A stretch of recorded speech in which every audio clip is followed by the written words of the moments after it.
A storm is threatening my very life today. If I don't get some shelter, I'm gonna fade away. War, children, is just a shadow away.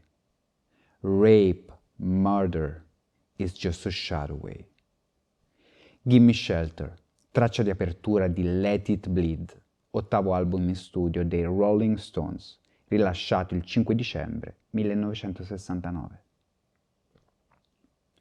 Mick Jagger e compagni non potevano prevederlo. Il destino ha la sua ironia e l'ispirazione non sopraggiunge mai per scherzo, specialmente se l'aria che respiri è quella di un mondo sull'orlo della crisi. Quello iniziato il 7 novembre del 69 doveva essere il tour della rinascita. Incendiare i palchi di 28 città americane con il Rock and Roll Circus per espiare la loro anima dal tormento della morte del fondatore Brian Jones. I biglietti degli spettacoli però costano troppo. La stampa urla già allo scandalo. Allora, per acquietare gli animi, è stato deciso di organizzare un concerto gratuito il 6 dicembre, giorno seguente la pubblicazione del disco, una sorta di Woodstock of the West. La location, l'Altamont Speedway, un circuito per gare automobilistiche situato nella California del Nord. All'iniziativa presero parte Santana, Jefferson Airplane, The Flying Burrito Brothers e Crosby, Still, Nash Young, che scaldarono il palco prima della giunta degli Stones. Ma l'entusiasmo augurato, che solo 4 mesi prima aveva divulgato al mondo gli ideali hippie con i 3 giorni di pace, amore e musica, si trasformò all'istante in efferata violenza. Complice il sadismo che fu riversato sul pubblico dagli Hells Angels, banda motociclistica composta da criminali e fuorilegge e ingaggiata come security e pagata a suon di alcolici. Poi gli Stones salirono sul palco e la loro energia infervorò ancora di più gli animi. Mentre stanno suonando le note di Under My Thumb, qualcuno giurò di aver visto brillare nell'oscurità la canna di una pistola. La cinepresa dei fratelli Maysles catturò la scena. Le urla, la folla che si accalca e poi si disperde. Sotto al palco, un ragazzo afroamericano di nome Meredith Hunter è stato pugnalato alla schiena da un membro degli Hells Angels. Ed ecco manifestarsi la profetica parabola del testo di Gimme Shelter e quel titolo dell'album, Let It Bleed, lascia che sanguini, che risuona adesso come un macabro epitaffio. E quindi lascia che il sangue scorra dal corpo straziato di Meredith Hunter. Lascia che il sangue scorra sull'illusione di un mondo migliore. Lascia che il sangue scorra su questi anni 60. Eppure c'era stato un giornalista, un folle per i più, che aveva trascorso un anno a stretto contatto con gli Hells Angels e ne conosceva lodi e infamie. L'esperienza si era conclusa con un sacco di botte ricevute e una montagna di materiale scritto che vide la luce nel 67 con la pubblicazione del libro Hells Angels, The Strange and Terrible Saga of the Outlaw Motorcycle Gang. Il suo stile narrativo si basava sull'esaltazione della nuda e cruda esposizione dei fatti, il tutto condito dall'abuso di alcol e sostanze stupefacenti che prenderà il nome di gonzo journalism. Non trovo nessuna soddisfazione nel vecchio tradizionale pensiero giornalistico. Ho solo descritto il fatto, ho solo dato uno sguardo neutro. Lunga vita a te, Mr. Hunter S. Thompson.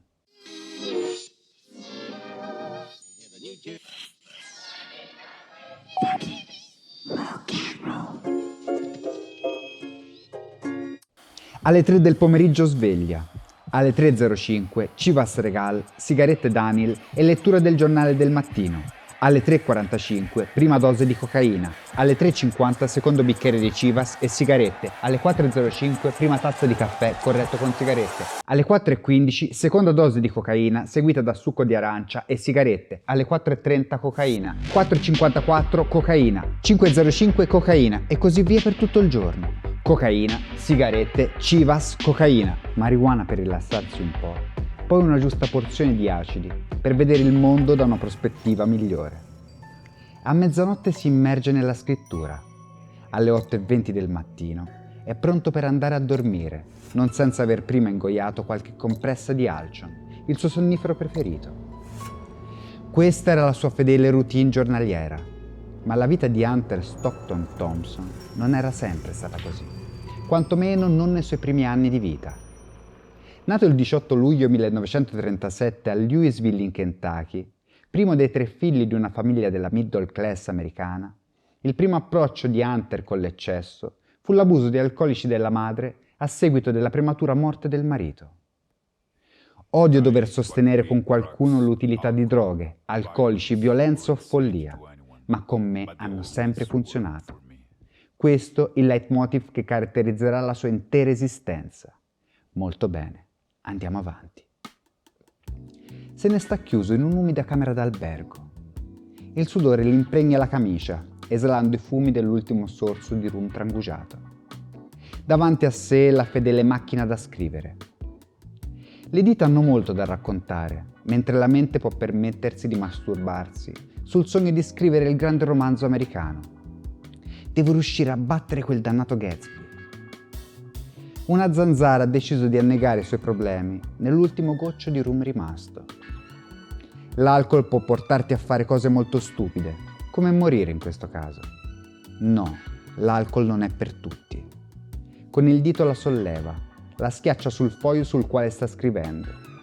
C'è del sangue, sicuramente il suo. Tra alcol e sangue non c'è più differenza. Hunter ha 22 anni. È la fine degli anni 50. È volato a San Juan per lavorare alla rivista El Sportivo, che però ha chiuso i battenti poco dopo la sua assunzione. Il quotidiano The San Juan Star gli ha rifiutato l'ennesima domanda di collaborazione. Il suo passato è costellato di rifiuti e rapporti troncati. Prima la scuola, poi l'aeronautica. È un ragazzo intelligente, ma troppo incline alla ribellione. Questo a grandi linee è l'edulcorato commiato. In ogni modo a San Juan sa come spassarsela. Facevo il consulente per il racket dei combattimenti fra galli, il critico gastronomico più corrotto dell'isola, il fotografo di yacht e la vittima preferita della polizia locale. Era un mondo avido ed io ci sguazzavo, scrive. Si ferma. Sulla spalla un piccolo folletto lo guarda e sorride compiaciuto. Dice di chiamarsi Johnny Depp. Scrivi, lo esorta. Ci rivedremo. Si riprende. Chi diavolo è Johnny Depp? Il caldo gli sta dando alla testa. Sarà meglio scacciare i fantasmi con un altro bicchiere di rum. Tornato negli Stati Uniti, la sua carriera letteraria faticò a decollare. Il romanzo The Rum Diary, riguardante la sua esperienza di San Juan, così come il precedente Prince Jellyfish, fu rifiutato da tutti gli editori e la maggior parte dei giornali non avevano intenzione di lavorare con lui. Erano gli anni 60. Le porte della percezione erano state spalancate dall'emersione delle droghe sintetiche e quella frontiera, che sembrava essersi estinta 100 anni prima, era stata nuovamente ampliata, generando così un nuovo concetto di American Dream, nel quale Hunter S. Thompson non tardò ad immergersi. Per 5 anni la sua vita fu un bizzarro turbine di esperienze ed effimere collaborazioni giornalistiche, poi un matrimonio ed un figlio, Juan F. Thompson, che nella biografia dedicata al padre scriverà di lui. Thompson era un uomo complesso, fin troppo complesso perché riuscissi a conoscerlo o capirlo completamente. Era alcolizzato e dipendente da droghe. Era selvaggio, irascibile e passionale, a volte pericoloso, carismatico, un irresponsabile, un idealista, un uomo sensibile con un profondo senso della giustizia. Più di tutto il resto, era mio padre ed io ero suo figlio. Poi nel 1965 la svolta. Carey McWilliams, editore di The Nation, lo assume per scrivere un articolo sugli Hells Angels. Da qui il libro e la fama. In poco tempo, Thompson diviene il giornalista più temuto ed esclusivo degli USA. Le più grandi riviste nazionali bramano la sua firma. The New York Times, Esquire, Pageant, Harper's. Con un assegno da $15.000 ricevuto dalle royalties per la vendita del suo libro sugli Hells Angels, acquista una casa vicino ad Aspen, battezzata Owl Farm, un rifugio per la famiglia, una roccaforte per le sue follie. Infine, gli anni 60 spirarono, incarnandosi nel corpo di Meredith Hunter, pugnalato dagli Hells Angels sotto agli occhi del pubblico di Altamont. Nonostante l'inquietante parallelismo, Hunter S. Thompson ne rispose con lucido distacco. C'era stata una giovane rivista che aveva avuto il coraggio di inaugurare gli anni 70, esumando la salma dei 60s con una lunga inchiesta sull'Altamont Festival. Hunter prese un foglio di carta intestata ed iniziò a scrivere. Vuole congratularsi con il direttore della rivista per l'audacia dimostrata. La carta stampata è una gran bella cosa, sia che si tratti di Hemingway o di un magazine. Non fate sciocchezze, la fine di Rolling Stone lascerebbe un brutto buco da riempire. Firmato Hunter Stockton Thompson. Finito di leggere, Jane Wenner, il giovane direttore di Rolling Stone Magazine, alzò la cornetta del telefono. Vuole conoscere all'istante l'uomo che gli ha dedicato quelle parole. Hunter si presentò all'incontro, portando con sé una cassa di birra e una valigetta piena di pacchetti di sigarette. Bene, adesso parliamo di politica, esordì. L'incontro andò avanti per ore. Wenner se ne stava aggrappato alla sedia, unico relitto sopravvissuto alla travolgente marea delle assurde idee di Thompson. Questo folle non può dire sul serio. Eppure era tutto vero. Thompson era seriamente intenzionato a supportare la campagna elettorale di Joe Edwards, avvocato anticonformista inebriato dai fumi della marijuana, per la sua candidatura come sindaco di Aspen. Ed io mi candiderò come sceriffo. Il progetto era semplice: distruggere tutte le strade della contea per sostituirle con piantagioni di marijuana, legalizzare il consumo privato di stupefacenti per stroncare il racket della droga, frenare la speculazione immobiliare e cambiare il nome di Aspen in Fat City. L'unico approccio realistico è quello di rendere la vita in questa città molto sgradevole per tutti i profittatori, sia nel mondo della droga che in ogni altro campo, concluse. E il discorso aveva senso. Wenner si ritrovò a sostenere la campagna di Thompson e come lui moltissimi altri elettori. Dall'incontro nacque un articolo intitolato The Battle of Aspen, Freak Power in the Rockies, e una collaborazione che durò per 30 anni.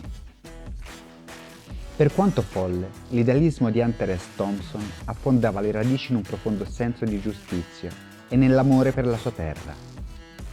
Thompson e Edwards persero le elezioni di pochissimi voti, sconfitti da una coalizione democratico-repubblicana nata per stroncare all'origine il nascente movimento del Freak Power. Nel giugno dello stesso anno, Hunter S. Thompson è diretto a Louisville, nel Kentucky, sua città natale. È riuscito a convincere Warren Incle, co-direttore del magazine Scanlon's Monthly, a farsi pubblicare un articolo sull'ambiente dissoluto che gravita intorno al Kentucky Derby, una delle corse di cavalli più prestigiose al mondo. Per descrivere al meglio la scena, al suo fianco c'è l'illustratore britannico Ralph Steadman. Come prassi, l'avventura iniziò al bancone di un bar. I due si sballarono come se non ci fosse più un domani. La sbronza fu colossale e il rigurgito che rigettarono fu un orrido amalgama di parole e colori che illustrò alla perfezione il ritratto della scena che frequentarono, fatta di avidità e depravazione, e nel quale entrambi si sentirono pienamente coinvolti. L'articolo fu pubblicato con il titolo The Kentucky Derby is Decadent and Depraved. L'editore del Boston Globe, Bill Cardoso, contattò Thompson per congratularsi con lui del pezzo. Ecco, questo è in puro stile gonzo, gli disse utilizzando un termine dello slang irlandese di South Boston per alludere al last standing man di una gara di sbornie. Se questo è un inizio, continua così.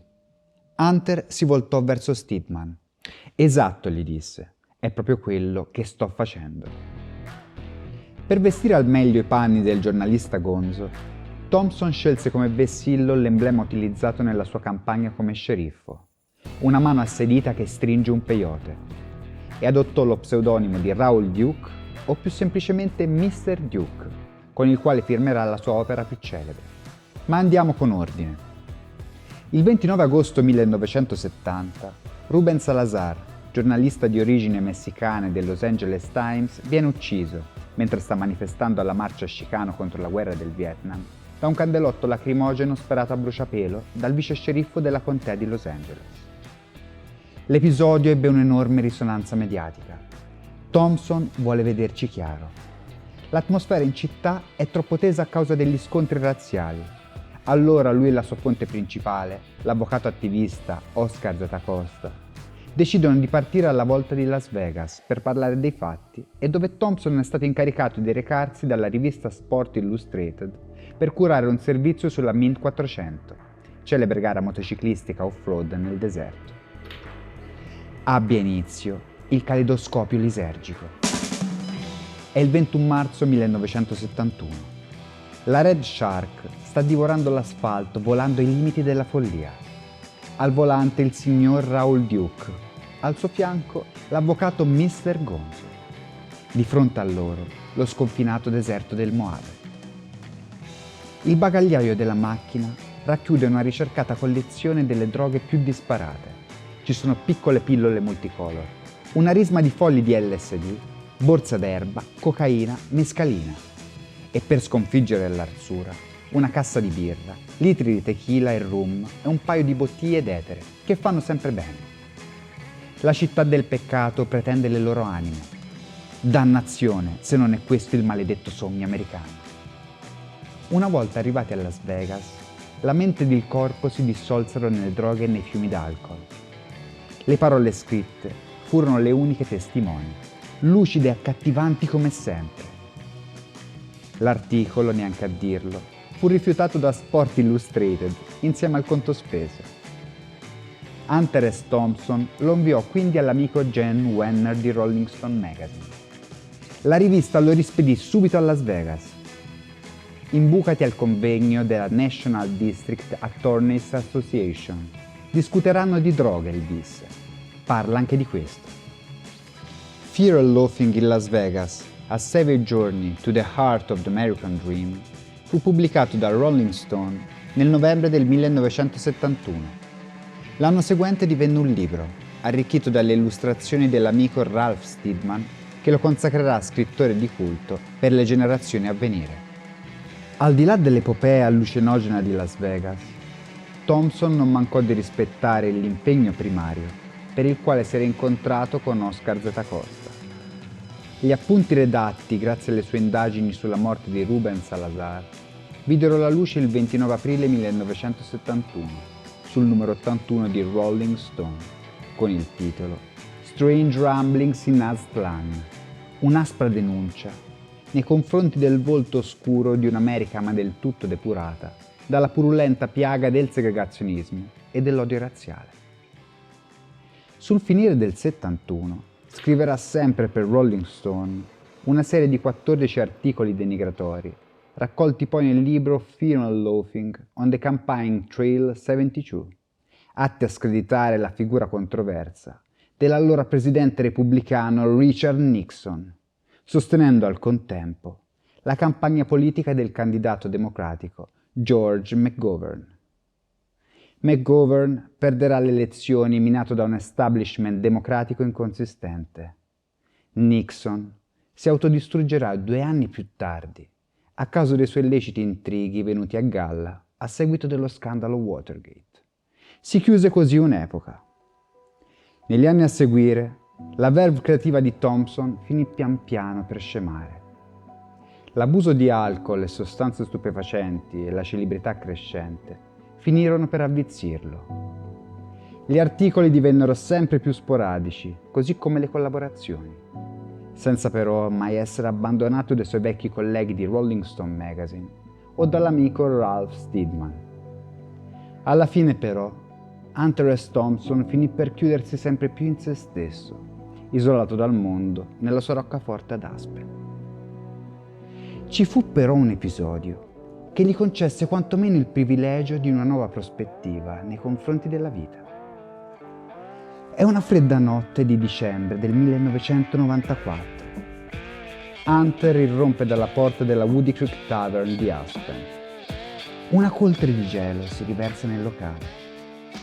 Con in una mano un teaser e nell'altra un pungolo elettrico da mandriano, si fa largo tra la folla di ubriaconi, scacciandoli via come fetide mosche. Dalla parte opposta della stanza, seduta al bancone del bar, un ragazzo si sta godendo la scena.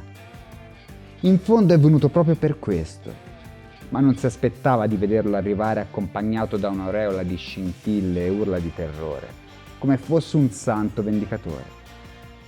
I due si guardano negli occhi, si presentano, iniziano a bere insieme. Johnny Depp, dove diavolo ho già sentito questo nome? Da quella notte, Hunter S. Thompson e Johnny Depp divennero ottimi amici. 4 anni più tardi, sarà proprio Thompson a rasare la testa di Depp e a concedergli di guidare la sua Chevrolet Caprice rossa, battezzata con il nome di Red Shark in onore dell'auto del suo romanzo più celebre, per fargli vestire al meglio i suoi panni nella trasposizione cinematografica di Fear and Loathing in Las Vegas, firmata da Terry Gilliam. E sarà Depp a riesumare da un cassetto polveroso un vecchio manoscritto dell'amico intitolato The Room Diary e a trovare il modo di farlo pubblicare. Nel 2011 il romanzo diverrà un film con Johnny Depp nel ruolo di Paul Kemp, il protagonista. Il pomeriggio del 20 febbraio 2005, Thompson è alla scrivania, costretto ormai sulla sedia a rotelle a causa di forti dolori alla schiena. Sta scrivendo il suo ultimo pezzo, Football Season is Over, un amaro commiato alla vita e a ciò che ormai era rimasto di lui. La sua lettera di addio recita così: niente più giochi, niente più bombe, niente più passeggiate, niente più divertimento, niente più nuoto. 67, sono 17 anni di troppo. Sono annoiato, uno stronzo, non faccio divertire più nessuno. 67, stai diventando avido. Comportati come quelli della tua età, rilassati, non farà male. Poi dedicò il suo ultimo sguardo alla bocca della pistola.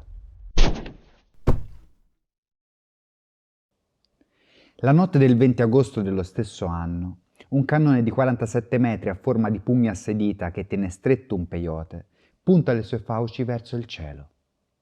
Il suono delle risate dei presenti si fonde alla musica di Spirit in the Sky, trasformando il tutto in una celebrazione alla vita. C'è tutta la famiglia Thompson riunita. Sean Penn e Jack Nicholson fanno a gara di sguardi truci, e mentre Bill Murray si diverte a intrattenere i senatori George McGovern e John Kerry, Ralph Steadman sta illustrando la scena, questa volta però con una vena di malinconia. In disparte Johnny Depp si gode lo spettacolo che è riuscito a organizzare. Ecco esaudito il tuo ultimo desiderio, amico mio. All'improvviso un boato. Il cannone ruttò una ghirlanda di fuochi d'artificio e le ceneri di Thompson furono proiettate verso il firmamento e da quel giorno, respirando le sue polveri che aspersero il mondo come una nube radioattiva, Hunter Stockton Thompson divenne parte di ognuno di noi.